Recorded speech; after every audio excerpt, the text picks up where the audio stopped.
बहुत समय पहले एक हरे भरे जंगल में एक ताकतवर बाघ रहता था जिसका नाम था भीमू। भीमू अपनी ताकत और दहाड़ के लिए मशहूर था, लेकिन उसका स्वभाव जिज्ञासु भी था। उसे जंगल के कोने कोने को देखना और नई जगहों की खोज करना पसंद था। एक दिन भीमू जंगल में घूमते घूमते एक बड़ी चमकती हुई नदी के किनारे पहुंच गया। नदी का पानी साफ था और उसमें मछलियां तैर रही थीं। भीमू ने नदी से पूछा, नदी बहन, तुम इतनी दूर दूर तक बहती हो, क्या तुमने जंगल के पार की दुनिया देखी है? नदी मुस्कुराकर बोली, हाँ भीमू, मैंने पहाड़, मैदान, गांव और बहुत से शहर देखे हैं। अगर तुम चाहो तो मैं तुम्हें अपने किनारे किनारे ले जा सकती हूँ, लेकिन रास्ता आसान नहीं है। भीमू ने उत्साह से कहा, मैं तैयार हूं। यात्रा की शुरुआत। जब भीमू नदी किनारे किनारे चलने लगा, तभी झाड़ियों से एक छोटा चूहा निकला जिसका नाम था गोलू। गोलू बोला, अरे बाघ भैया, कहाँ जा रहे हो? भीमू ने बोला, मैं नदी के साथ एक यात्रा पर निकला हूं। गोलू ने बोला, इतनी दूर अकेले जाना खतरनाक है। अगर चाहो तो मैं भी साथ चल सकता हूँ। मैं छोटी छोटी जगहों से निकल सकता हूँ और रास्ता टटोलने में मदद कर सकता हूँ। भीमू ने पहले तो हंसते हुए कहा, इतना छोटा जीव मेरी मदद करेगा।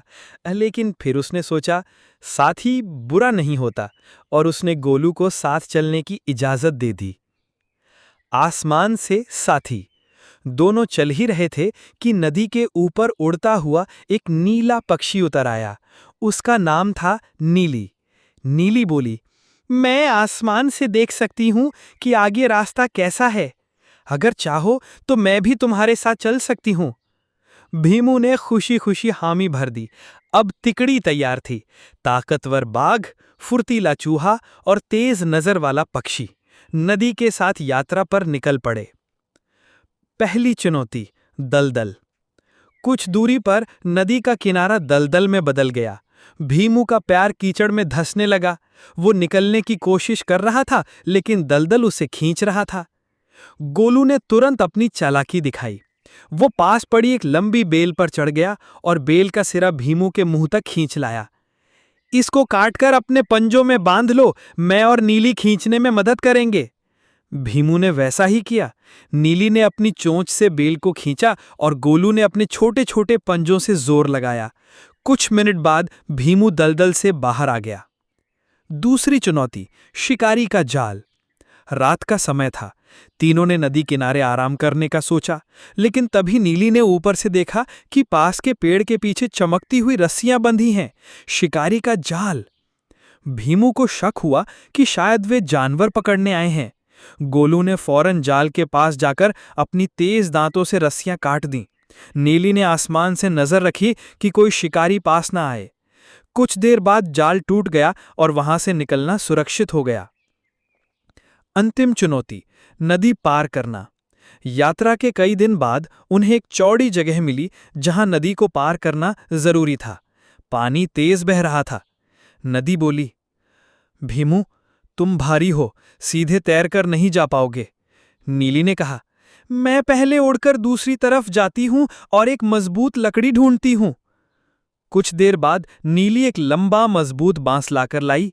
गोलू और नीली ने मिलकर उसे किनारे पर फंसा दिया और भीमू ने उसे पुल की तरह इस्तेमाल करके नदी पार कर ली। यात्रा का अंत और सीख। आखिरकार वे जंगल के पार एक खूबसूरत घाटी में पहुंचे। वहां हरी भरी घास, रंग बिरंगे फूल और मीठा पानी था।